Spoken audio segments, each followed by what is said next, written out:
Okay, guys, I think it's all fine now.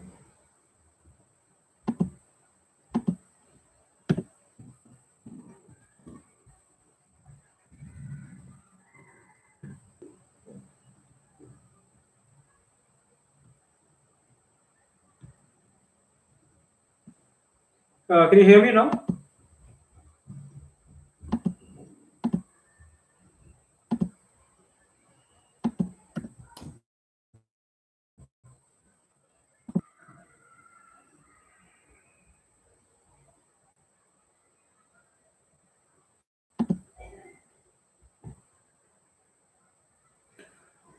Okay, so let's just continue. B4 is an extremely strong move by white, which shows very good understanding of the position. The reason it's such a strong move is that white just anticipates black castling on the queen side and is ready to open up the files there.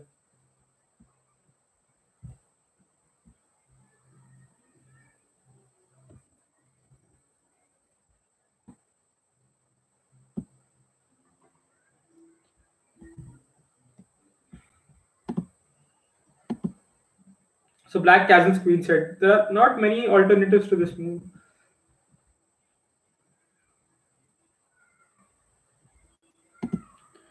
Bishop g7 is not a good idea because the bishop is already very hard to develop on this diagonal, and also it blocks the only open file which black has.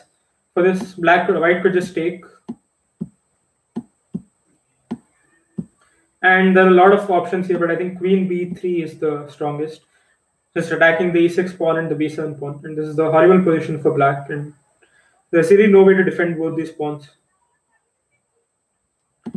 Bishop e7 runs into the same problem. You just take on e6, forcing f e6, take on c5, forcing dc5, and queen b3. There's no way to defend both these pawns. You have a horrible pawn structure, a weak bishop versus a good knight, and your king is in the center. This position is not at all, I think, what black wants.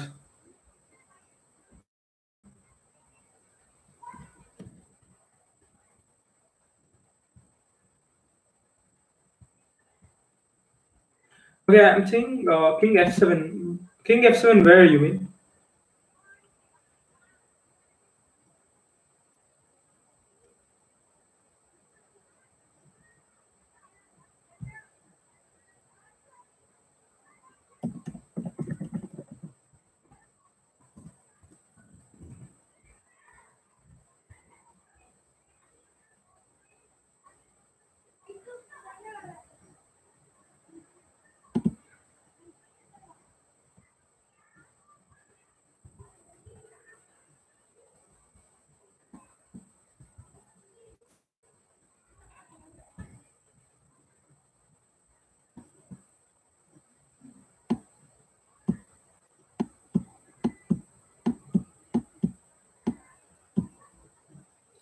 Are you talking about king f7 here?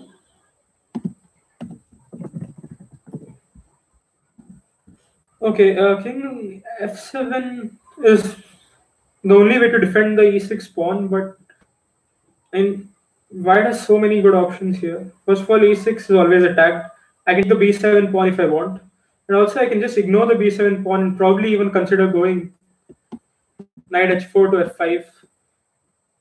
There might even be rook e5 ideas in this position, making use of the fact that okay, sorry, rook f5 doesn't work because this is defended, of course. Sorry, so I can just probably take on b7, maybe even double on the e file, or just go knight h4, knight f5. There are too many good options for white in this position. Even maybe rook d1 is something to consider.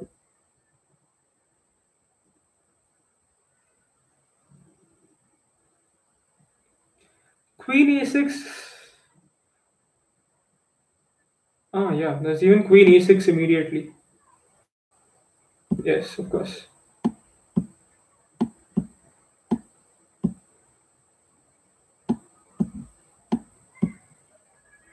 And rook e6. You're just completely winning.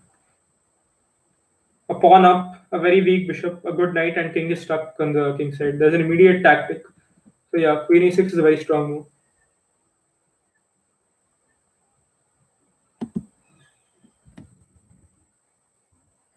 That's the reason king f7 doesn't really work here.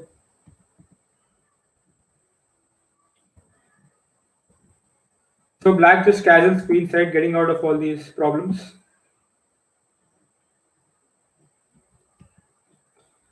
Now white just goes, queen d3, developing the queen to a good square, and maybe even ideas of b5 in the future. And the a6 pawn can be under attack in some variations.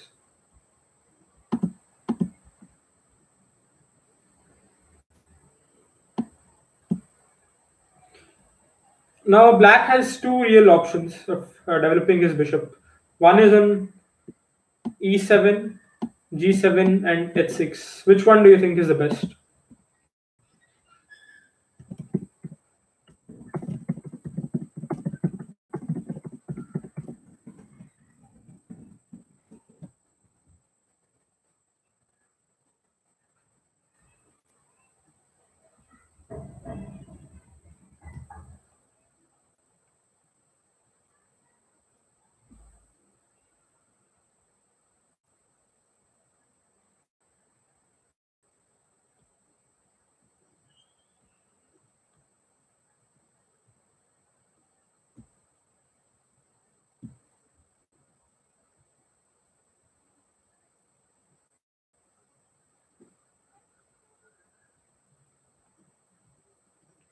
Okay, so I'm seeing suggestions of bishop e7 and bishop h6. The reason bishop e7 I don't think is such a good idea in this particular position is because bishop really doesn't have much of a future in e7. There's no way to improve the bishop.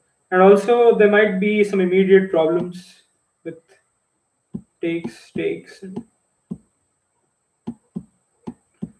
f5 square again is under a lot of pressure. Maybe I can just go queen f3 and bring the knight to f5. Also, I can open this whenever I want. There's also pressure on the b7 pawn. The idea is like doubling on the b file.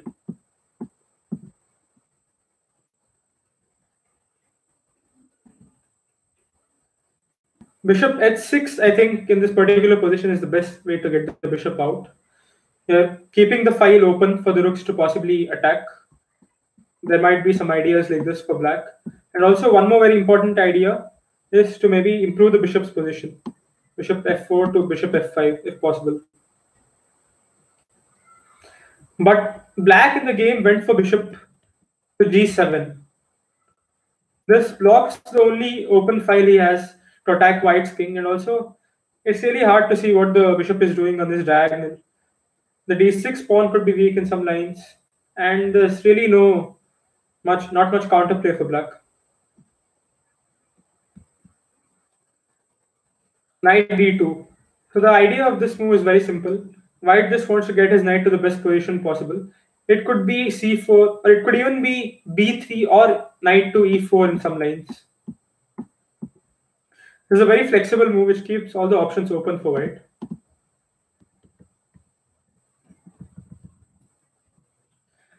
White also had one more alternative. Just instead of knight d2, just b5, trying to open up the files on the queen side. a5, which is a5 is forced because you can't really take this pawn. I just take with the rook and double on the b file, and then the same idea is even much stronger. Knight d2 to c4. So b5, a5 is forced. Now one more very strong move by white, b6. The idea, of course, is to go rook b5 and take this pawn. There are even some mating threats then. Rook e8, maybe trying to open up the center and exchange a pair of rooks. You just follow your idea, rook b5 takes. You don't exchange the rooks. Exchanging the rooks would not be a great idea because it alleviates some pressure from black. So just keep the rooks on the board and put pressure on this pawn. You simply threaten rook a5, rook a8 mate. So black really doesn't have much of a choice. He has to run with his king. So white had these two alternatives. He goes for knight d2, which aims to bring the knight on a very good square on c4. And also it keeps options open of maybe going knight e4 or knight b3.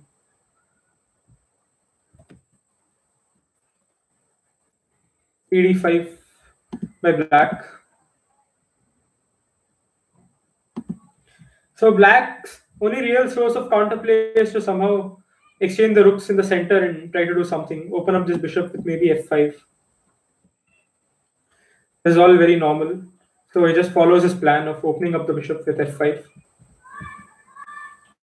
White does the same thing, just bringing his knight to the center and keeping pressure on d6, also threatening knight b6, which just wins the game immediately. So queen c7 by black. Black also had one more option of king b8. What do you think white should do in this situation?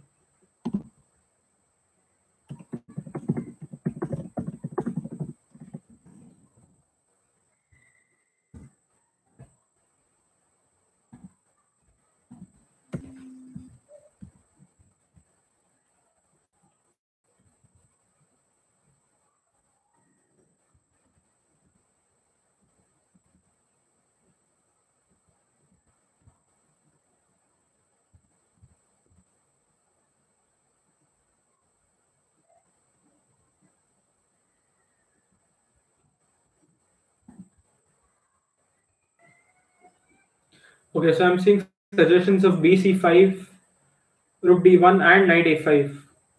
Okay, so bc5 is playable, but then white just, black just takes dc5 and he's setting to exchange the queens. So you have to retreat with your queen now because obviously exchanging the queens is not a good idea. This gives him some time. This gives him some time to maybe try and solve his problems. He could possibly.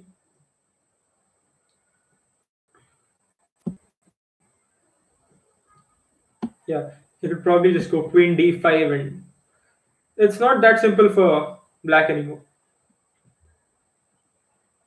So for white anymore, I mean.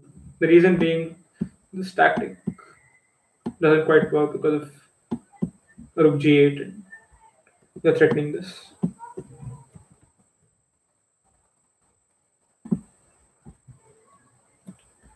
Also, one more suggestion which I saw was of rook e d1, which is also not a bad idea, just pressuring the d6 pawn. But the thing is, black can even consider giving this pawn up in exchange for exchanging the queens and getting out of danger on the queen side. So maybe he can perhaps consider something like queen e6, trying to exchange the queens. And you really don't have an attack anymore after this. Yeah, knight a5 I think is the best approach by white in this position. You're developing the knight to the best square, from which it exerts pressure on the queen side, and the immediate threats of bc5 and rook b7. The reason this works is because if bishop c3, white has a very strong move in this position. Try to find it.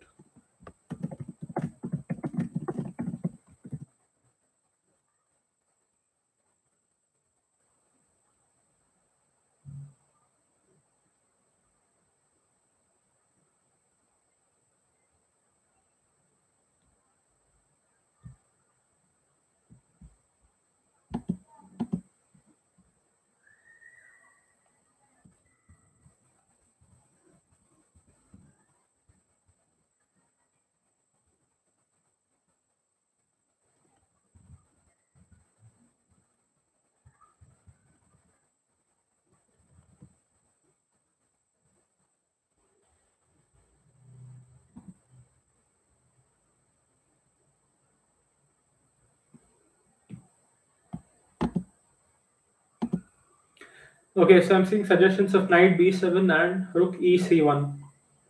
Okay, so let's start with rook e c1. Rook e c1, I think black just takes bishop b4. And there's really no direct way to get to the king, I think, in this position. Because you can't really play a6, the knight is hanging. Knight b7, you just take queen b7. And if you go for this now, I just go a5 and black is quite a few pawns up in this position. I don't think this is really possible. Knight b7, on the other hand, is a very strong move by white, just forcing things. Queen b7, of course, is impossible because of just bc5 and the queen is pinned to the king. So black has to take on e1. I take on I take the rook on d8. Bishop b4 is forced because rook d8 can always be met by bc5, and this position is of course quite horrible for black. If I move the king, there's even c6, and you can take the bishop if you want. A queen d4 check first. This is not really holdable. Bishop b4 is completely forced, and now just knight c6. If the king moves, I just take, and I can even go rook c1 or maybe even rook b4. Like, both look very strong.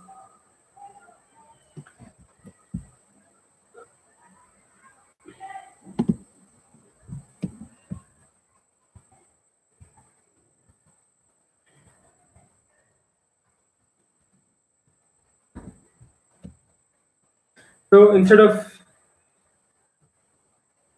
going king b8, black defends it with queen c7. Now bc5, opening the b file up for the rook, forcing bc5, since queen c5 can just be met with queen b7 mate. So dc5 is completely forced, and now white just takes this pawn. So now let's just look at the position for once. White is not even he won the pawn back. His knight is much stronger than this bishop on g7, and black's king is in a much worse position than white's.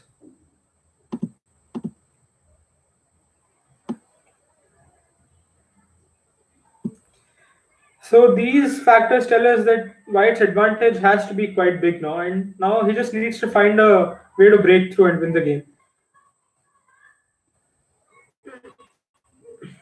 Okay, so can you tell me why knight a5 is such a strong move? What if just queen a5?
Okay, so I'm seeing suggestions of rook e7 and queen f7.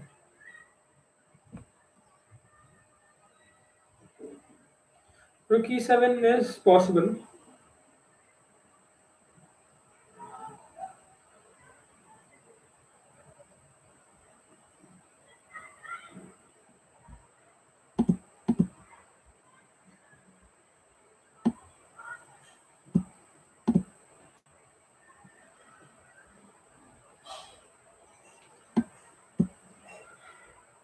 Yeah, rook e7 is quite strong, and there really shouldn't be any defense for black in this position.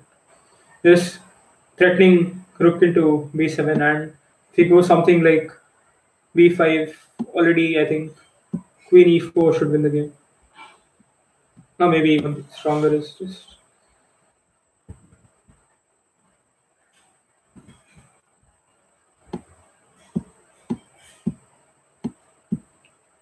check. Just wins the game. Yeah, rook e7 is quite strong. White also has the option of going queen f7, and There's really no difference. Queen c7 is simply met by rook e7. So both rook e7 and queen f7 just win.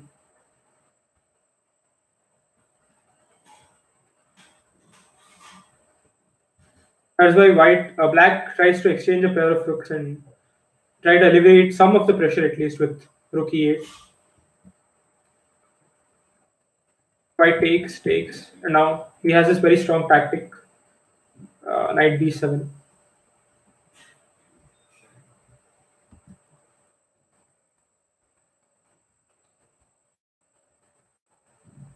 The reason rook d7 doesn't work here is because black can just take, and if you take the queen, there's this threat of rook e1 mate.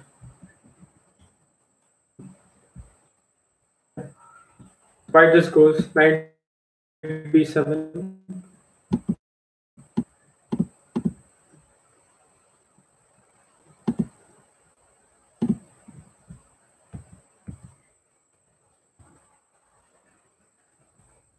What do you think White should do now? He already has a decisive advantage. The black king is very weak, and his pawn structure is horrible.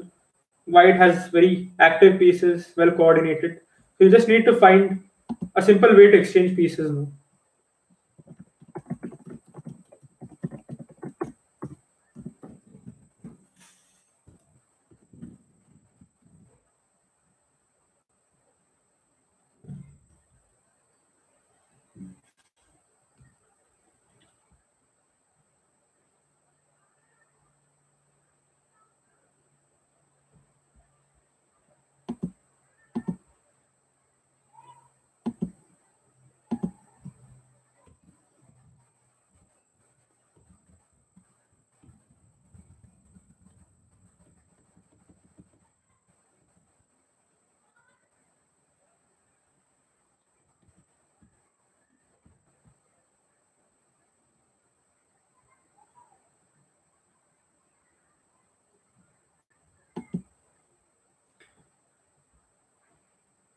Okay, so I'm seeing suggestions of queen d7, queen d3, h3, and I think he means queen d7. Okay, queen d7 is definitely possible. Black just takes this. And this position is obviously better for white, but it's not as simple as the alternative. I mean, now black's bishop on d4 will be quite strong. The knight is kind of, in the danger zone.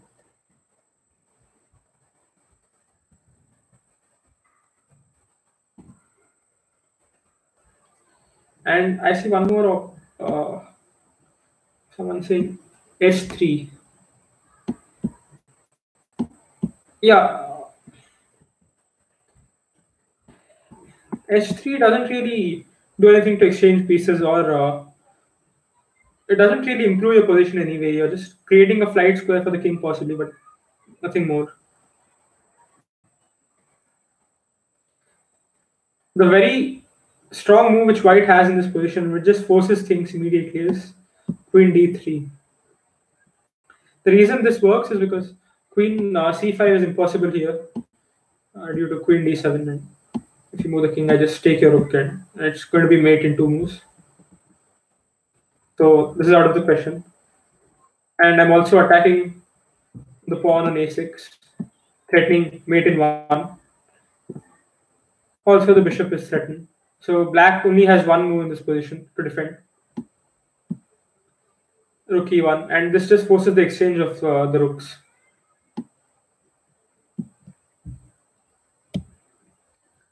I'm sure all of you know that usually in positions with queen and knight versus queen and bishop, the queen and knight are preferable. The reason is the queen and knight coordinate very well together, and also they cover a lot of squares together, because the knight is the only piece which the queen can't move. Like, so if the knight is on a strong square like c5, and you put the queen on a strong square like e4 or d5, you pretty much control the whole queen side. And the bishop and queen find it hard to coordinate together. Also, in this particular position, you're simply a pawn down. Your king is extremely weak. There's not much hope for black in these positions. A6 is just immediately hanging. That's what white does. Just take. Now he's just two pawns up with a horribly exposed king for black. It's just a matter of technique at this point. The rest of the game is not that critical. You just see how white converts his advantage. There are a lot of alternatives, of course, in this position to win. You could even maybe go something like a4 and a5, and your position is still completely winning, or just g3, freeing up space for the king. A lot of moves for white which win the game. But white just went for the simplest variation. I'm sure you all know that when you're up pawns, you trade pieces. So that's what he does. Just queen d7, forcing the trade of the queens. And this endgame is quite easy. Just get the knight to the perfect square. On e4, it controls d6, f6, c5, g5. So it completely shuts the bishop off. Now all you have to do is create a passer on the king side, because you already have a passer on the queen side. So black always has to be worried about this. He can't really be careless with this.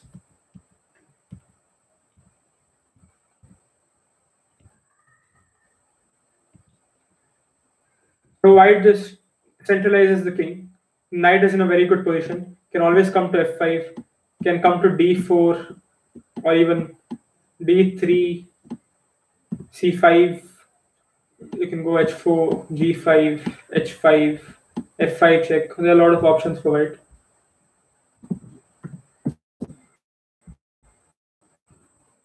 So black really doesn't have many options at this point. The h6 pawn is hanging and there's no way to defend it since the g7 square is controlled by the knight. So he just tries to at least give white double pawns. But there's really nothing much to talk about here. And black resigns. White is just going to play f6 next. The king is completely shut off. I can just come here and push this pawn, or I can go to e7 and take this pawn. h6 is one more problem for black. There's really nothing to do, so he just resigns. In this game, we saw that the reason White's initiative developed so quickly was because there was a clear difference in king safety. White's king was completely safe, while Black's king was not safe at all and didn't really have much options. So what you can see is that material advantage or a weak pawn structure is a better pawn structure is not really the best thing which you can hope for if your king is weak. King safety is one of the most important things that you need to look out for. Just for material advantage, or just to get a better pawn structure, you need to be very careful if you're weakening your king. And this is what White exploits beautifully in this game. Just takes very good advantage of Black's weak king and develops his initiative. So if the positions of the kings are equally secure, for example, then other factors play a very important role, like pawn structure, material advantage, or open files, etc. In this game, we just saw that the king safety was not at all similar. So White just exploited that.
Queen d7, no. What do you mean?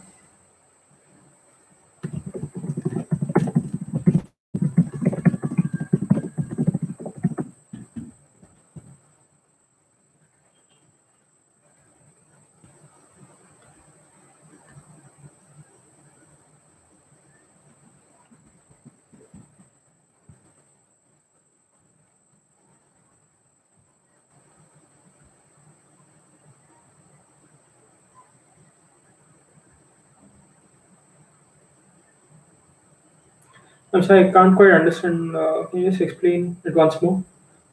You said Queen d7, no.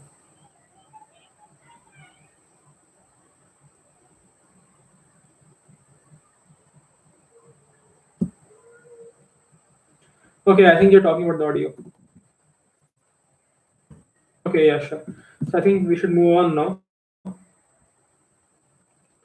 As you all saw in this game, the most important theme was king safety, and which is probably the most important factor when you evaluate a certain position. If you have a weak king and if you have, let's say, a material advantage or a better pawn structure, it could not mean much because checkmate ends the game, as you all saw what happened with black. Next example is kind of different. This time we'll see more of a positional advantage. You see some positional factors to consider while evaluating a position. Okay, let's just go through the opening. This was between Yusupov and Spasov in 1980. Yusupov was playing white.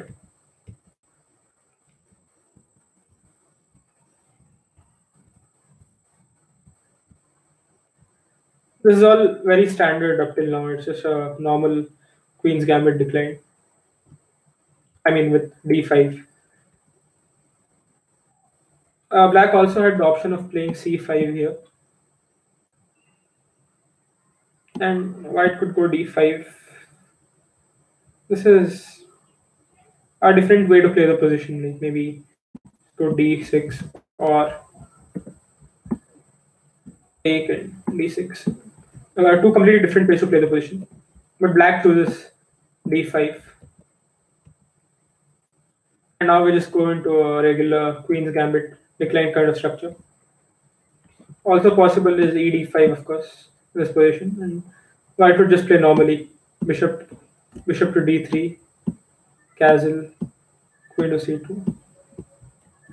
But in this game, black chooses knight d5, basically threatening to take the bishop on f4. So white just takes the knight back. White could also have considered going back with the bishop. This is also one more option, but then black continues with c5 and developing the pieces knight c6.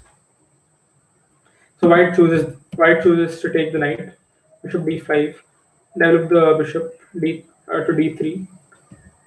And now black plays f5. There is also this very interesting option for black of going king, bishop b4 check, pretty much forcing king e2. You really don't want to play knight d2 because then black has the option of taking the g2 pawn. And your kingside attack is not that clear in this position. Black always has a lot of defensive resources. I mean, yeah, black. Also, for knight d2, he could even consider c5. So white just goes king e2, not worried about the king being in the center because it's very hard to get to the king in this position. The pieces are all around the king, and the king is quite well defended. It's not really unsafe. The bishop will be kicked out at some point.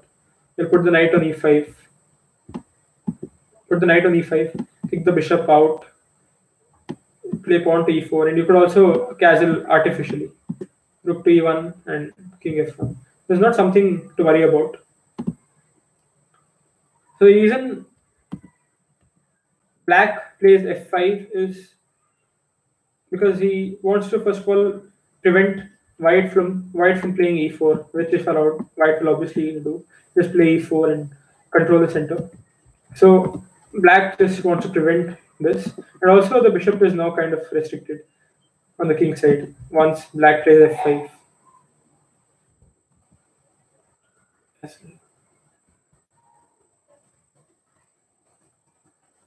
So now black just wants to exchange these bishops because the e5 square is firmly under white's control. Since f5 gives up the e5 square, there's really nothing, no pawn which defends the e5 square for black.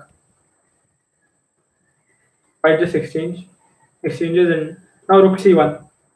The idea of rook c1 is to just exchange these bishops because this bishop is black's best piece right now, and it also defends the pawn on e6 very well in a lot of lines. So if exchanging these bishops would give white a big advantage here because the pawn on e6 would be weak and the light squares are kind of weak because you played pawn to f5. There's also one more way to exchange the bishops, which I think is even stronger for white. What do you think that is?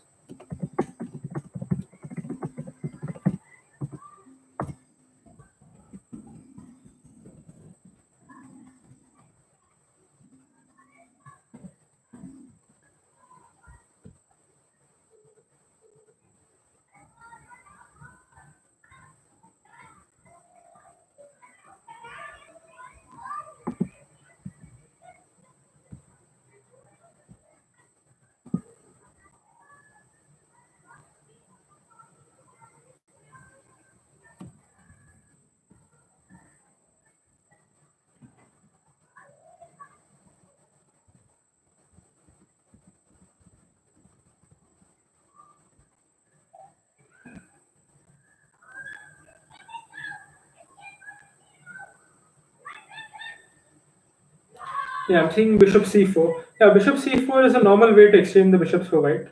So white just wants to go bishop c4 and exchange the bishops. One more way for black, for white, I mean, to exchange the bishops is this.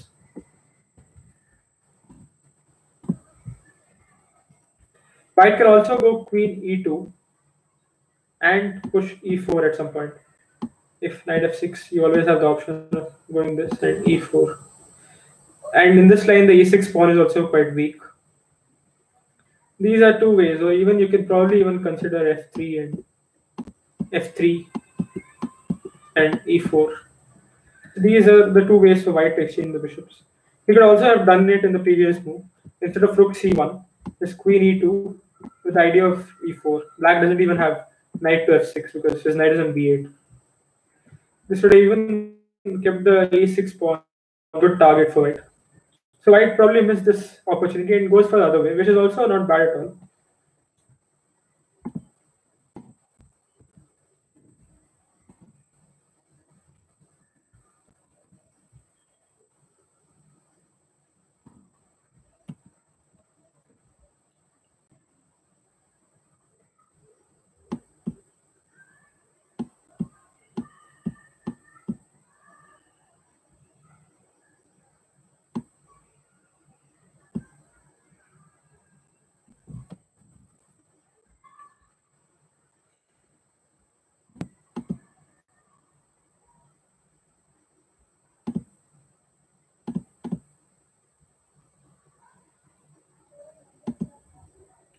Okay, so white just brings his last piece into the game.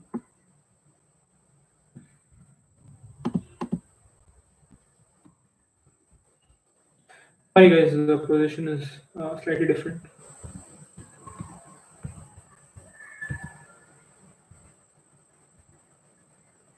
Yeah. Sorry guys, the position was slightly different. I just got a little confused. So here, yeah. So the idea for white in this particular position is to exchange the light squared bishops, because this would leave black with a very weak pawn on e6, and also his strongest defender is exchanged. So there are two ways. One, as you see in the game, is rook c1 and bishop c4. One more way is just go queen e2 and e4. This, for example, would leave the e6 pawn very weak, and also the queen is excellently placed in the center. It just controls the whole board. White will just develop the pieces next. There are even certain ideas of h4, maybe knight g5. So this would be one more way to exchange the bishops.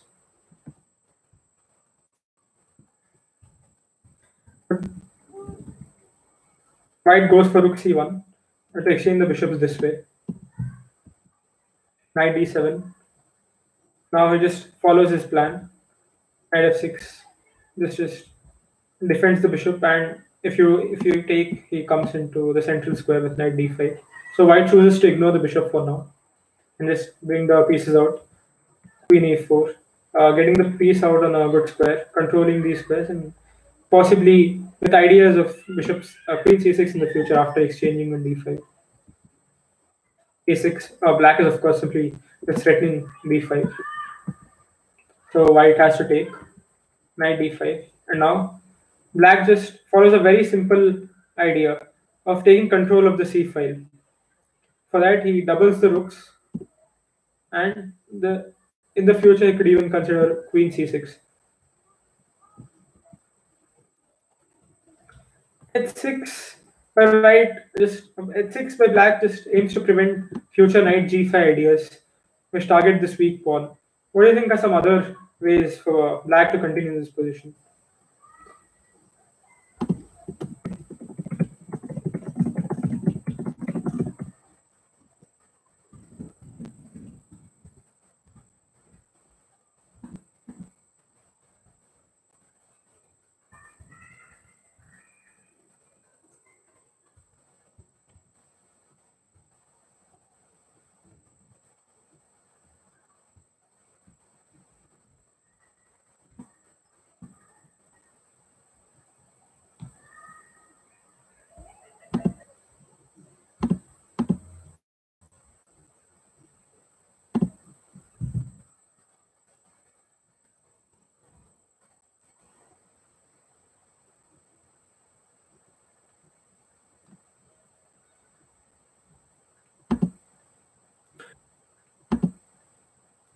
Okay, so I'm seeing suggestions of b5 and rook c8. Yeah, rook c8 is possible, but I just c1, forcing you to take and take, and the a6 pawn is hanging here. And the c file is still under my control. I can go queen c6 next.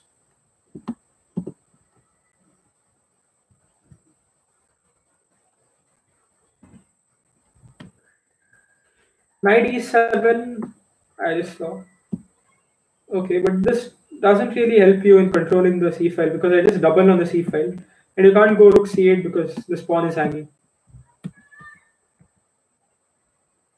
And it also lets me consider ideas of e4 or knight c4 after getting the queen out of the way. Yeah. Yeah. b5, as someone said, Shivendra suggests, is a very good idea by black. Basically forcing white to go back. And then when I come here, you just exchange the pieces on the queen side. And this position should be okay for black. He didn't need to panic and go h6. He misevaluated his position. He thought he needed to prevent knight g5. So white just follows through with his initial idea. Now, how do you evaluate this position? Like, is white better or is black better? What do you think and why?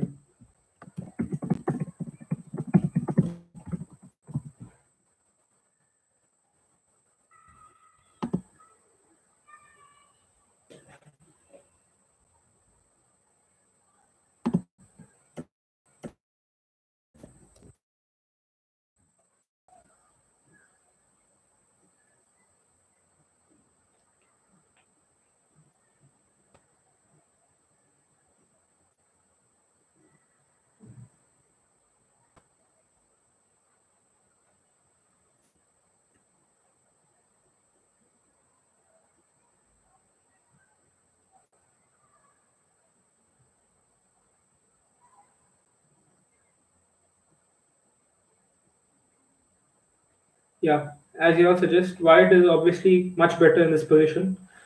There are a lot of reasons. Yeah, exactly. Very good.